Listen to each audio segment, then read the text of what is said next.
sure that they put the numbers correctly for you. Yeah.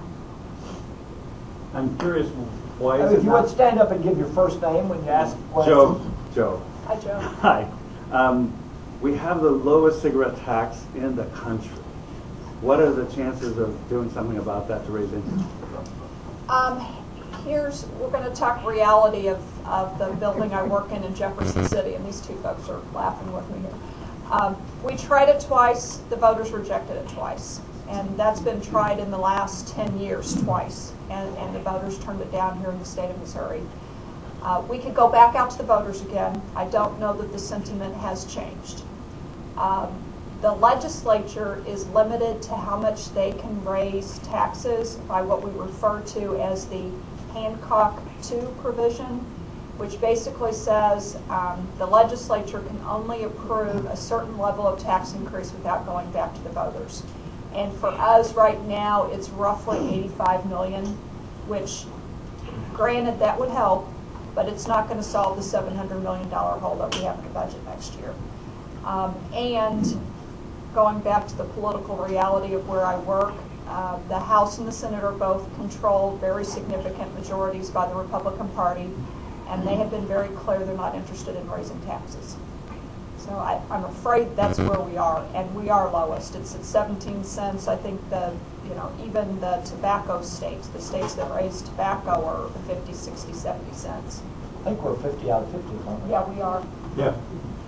My name is Mary, and my question is, given all that's happened recently with the discussions around mental health, the budget for mental health has been cut to the point where you have, like, the Metro Psychiatric emergency room has been closed, and there was a wonderful op-ed piece in St. Louis showing that our emergency rooms get patients coming in with severe mental issues, and they can't find a bed in a psychiatric state facility for them. And like the Bill McClellan had 2 columns about a situation here in the St. Louis area where the young man ended up in jail rather than being put into a psychiatric facility. Is there any possibility that this situation will be changed for the mental health area? And why can't they raise revenues with the streamlined sales tax? Okay. I think I should let you know that there are plans still being developed in the St. Louis area about how to bring some of those services back with the private hospitals.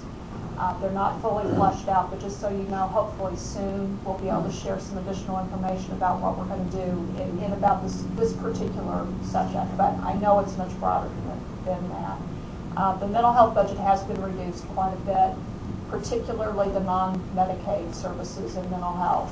And it unfortunately has been, because of the growth in the Medicaid program, the resources are getting shifted out of those services like the psychiatric, where we can't earn Medicaid match, over to the federally required Medicaid program. The upcoming budget, fiscal year 12, the governor is not recommending any additional reductions in that mental health area. We're basically, what we have planned right now is hopefully it.